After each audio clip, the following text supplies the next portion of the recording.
এই পাপগুলোতে যখন একটা জাতি লিপ্ত হয়, আল্লাহর পক্ষ থেকে আযাব আসে। কয়েকটা কথা বলছি। পাপগুলোর মধ্যে একটা হচ্ছে যে যখন মানুষ বস্তুবাদী হয়, বেশি বস্তুবাদী মানে দুনিয়া নিয়ে খুব বেশি ব্যস্ত, পরকালের ফিকির কম, আল্লাহকে ভুলে গেছে। তারপরে যখন আমানত উঠে যায়, আমানত কি হয়? উঠে যায়।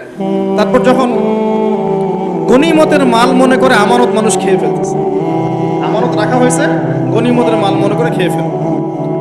যখন মানুষ এই মাকে কষ্ট দেয়, মাকে কষ্ট দিয়ে মানে মায়ের সাথে খারাপ ব্যবহার করে, বউয়ের আঁচল ধরে বসে থাকে।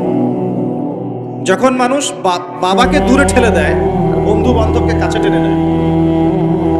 তারপরে আছে যখন গান বাজনা বাদ্যযন্ত্র বেশি হয়, মানুষের কানের কাছে যখন বাদ্যযন্ত্র বাজতে থাকে, মানে হেডফোন দিয়ে গান শুনছে না, কানের কাছে বাদ্যযন্ত্র বাজছে।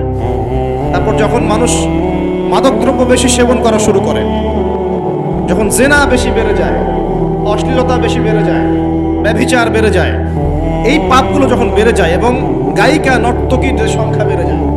প্রতিটা কথা আরবি দিয়ে বলা আছে, আমি বলতে গেলে টাইম যেত, আমি শর্ট করে বললাম। এই কাজগুলো যখন একটা সমাজের মধ্যে বেশি হয়, তখন ওই জায়গায় আল্লাহর পক্ষ থেকে দুইটা মারাত্মক মানে আযাব আসে। তার মধ্যে একটা হচ্ছে মহামারী, একটা হচ্ছে এই ভূমিকম্প। ভূমিকম্পের সাথে চলে আসে ভূমি ধস, মানে ভূমি ধসে যায় এবং চেহারার আকৃতি পরিবর্তন হয়। আর একটা কি, হ্যাঁ, গরম বাতাসের আযাব আসে। এই গরম বাতাসের আযাবটা এখন আসে নাই। আমি শেষ জামার হাদিসগুলো টুকটাক গবেষণা করে মনে হচ্ছে অচিরে গরম বাতাসের একটা আযাব আসবে বিশ্বের দিকে, এবং নাসাও এটা নিয়ে গবেষণা করছে অলরেডি। সূর্যের মধ্যে অনেক রকম বিক্রিয়া হচ্ছে, তেজস্ক্রিয় বিক্রিয়া হচ্ছে ইত্যাদি, হিলিয়াম গ্যাসের অনেক বিস্ফোরণ হচ্ছে। এগুলোর ওয়েভ বা ফ্লোটা আস্তে আস্তে পৃথিবীর দিকে ধেয়ে আসবে। নবীজি বলেছেন ফালইয়ারতাকিবু ইনদা যালিকা রিহান হামরা। এই রিহান হামরা কথাটা এই হাদিসের মধ্যে আছে। তিরমিজির 2211 নম্বর হাদিস এটা আছে। গরম বাতাস ধেয়ে আসবে পৃথিবীতে, গরম বাতাসের আযাব, গরম বাতাসের আযাব আসবে। ওয়া জালজালা, এবং ভূমিকম্প। অন্য হাদিসে আসছে সানাওয়াতু জালাজিল, ভূমিকম্পের বছর, ভূমিকম্পের বছরগুলো, ভূমিকম্পের বছরগুলো। আর আসছে মুতানুন শাদীদ, বড় মহামারী। আর খাসফুন মানে যে জমিন ধসে যাওয়া, মাসখান মানে চেহারা আকৃতি বিকৃত হয়ে যাবে। আর কযফান একটা আছে, কযফান মানে পাথরের বৃষ্টি বর্ষিত হবে। এই আযাবগুলো কখন আসে? এই পাপগুলোতে মানুষ যখন লিপ্ত। আর আমাকে বলেন দেখি, এই পাপগুলোতে আমরা কম বেশি লিপ্ত আছি কিনা? বড় বড় বস্তুবাদী শহরগুলোতে এই পাপগুলো বেশি না? এখানে মানুষ ওই হাদিসের উপর আমল করছে। এখন কোন হাদিস? নবী সাল্লাল্লাহু আলাইহি ওয়াসাল্লামের ইন্তেকালের ৮০ থেকে ৮৫ দিন আগে একটা হাদিস তিনি বলেছেন, একদম শেষের দিকে, জীবনের শেষের দিকে। ওই হাদিসটাকে বলে হাদিসে জিবরিল। কি বলে? নবীজিকে জিবরাইল আলাইহিস সালাম মানুষের রূপ ধরে এসে জিজ্ঞাসা করেছিলেন যে কিয়ামত কবে হবে। নবীজিকে জিবরাইল আলাইহিস সালাম মানুষের রূপ ধরে সবার সামনে জনসমক্ষে এসে জিজ্ঞাসা করেছেন কিয়ামত কবে হবে। নবীজি বলছেন মাত্র দুটো আলামত বলেছেন। কয়টা ভাই? দুইটা। একটা হচ্ছে আনতালিদাল আমাতু রাব্বাতুহা, দেখবে যখন দাসী মনিবকে জন্ম দিচ্ছে। দাসী মনিবকে জন্ম দিচ্ছে মানে কি? সমাজের ন্যায় অন্যায়, হক বাতিল, হালাল হারাম, এই যে মানদণ্ড সব উল্টে যাবে। হালাল হবে হারাম, হারাম হবে হালাল, ন্যায় হবে অন্যায়, অন্যায় হবে ন্যায়, হক হবে বাতিল, বাতিল হবে হক, জায়েজ নাজায়েজ, নাজায়েজ জায়েজ। হ্যাঁ, মানুষ এই মানদণ্ড চেঞ্জ করে না এখন। বুঝতে পারছেন না মনে হয়?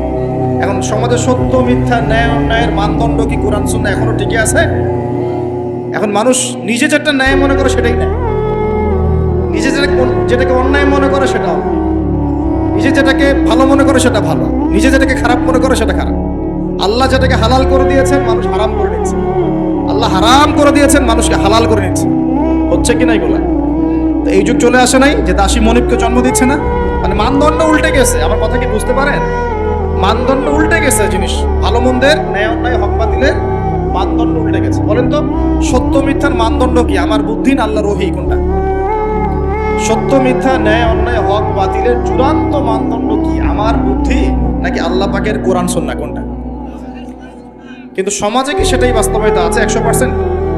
50%ও কি আছে? তো এই সমস্যাটা কি চলছে কিনা? তার মানে কিয়ামতের এই বড় আলামতটা আমরা দেখছি কিনা? দেখছি গেল। দুই নাম্বারটা নবী বলছেন ওয়া আনতারাল হুফাতাল উরাতাল আলাতা রিয়া আশাই ইয়াতাতাওয়ালুনা ফিল বুনিয়ান। নবীজি বলছেন যখন দেখা যাবে সমাজের সবচেয়ে দরিদ্র শ্রেণীর মানুষ, স্যান্ডেল কেনার টাকা ছিল না, কাপড় পরার টাকা ছিল না, এই শ্রেণীর মানুষ রাখাল মানে গরু ছাগল চড়াতো, এই শ্রেণীর মানুষ উঁচু উঁচু অট্টালিকা নির্মাণের প্রতিযোগিতা করবে। ভালো করে বোঝেন, নবীজি বলছেন না ধনীরা, সমাজের ধনীরা অট্টালিকা নির্মাণের প্রতিযোগিতা করবে, নবীজি এই কথা বলছেন না হাদিসে। নবীজি বলছেন সবচেয়ে দরিদ্র শ্রেণীর মানুষ, রাখাল শ্রেণীর মানুষ, স্যান্ডেল নাই, গায়ে জামা নাই, এরা উঁচু উঁচু অট্টালিকা নির্মাণের প্রতিযোগিতা করবে। করছে কিনা? কিভাবে সম্ভব এই শ্রেণীর মানুষের অট্টালিকা নির্মাণ না নির্মাণের কম্পিটিশন করা কিভাবে সম্ভব? এক, সুদের মধ্য দিয়ে; দুই, করাপশন দুর্নীতির মধ্য দিয়ে; তিন, অন্যের সম্পদ আত্মসাৎ করার মধ্য দিয়ে। এই সমস্যাগুলো চলছে কিনা সমাজে? এরাই যখন 10-20 তলা বিল্ডিং উঠাবে তখন তো আর মানুষকে মানুষই মনে করবে না। বুঝতে পারছেন না? এদের তো কোনো পড়াশোনা নাই, কোনো ব্যক্তিত্ব নাই, কোনো দিনই ইলম নাই, রুচিবোধ নাই, কালচার না, সামাজিক না, এ তো মানে অসামাজিক। এরা যখন, এদের হাতে যখন আপনি সম্পদ চলে যাবে, এরা তো সাধারণ মানুষকে মানুষই মনে করবে, গরিব মানুষকে এরা কিছুই মনে করবে না, ও মনে করবে আমি সব কিছু। আমরা দেখেছি যার একটা বাড়ি আছে ঢাকায়, মানুষকে মানুষই মনে করে, মানুষকে মানুষই মনে করে না, যে মনে করে আমি শহরের মালিক। হ্যাঁ, কি একটা অবস্থা।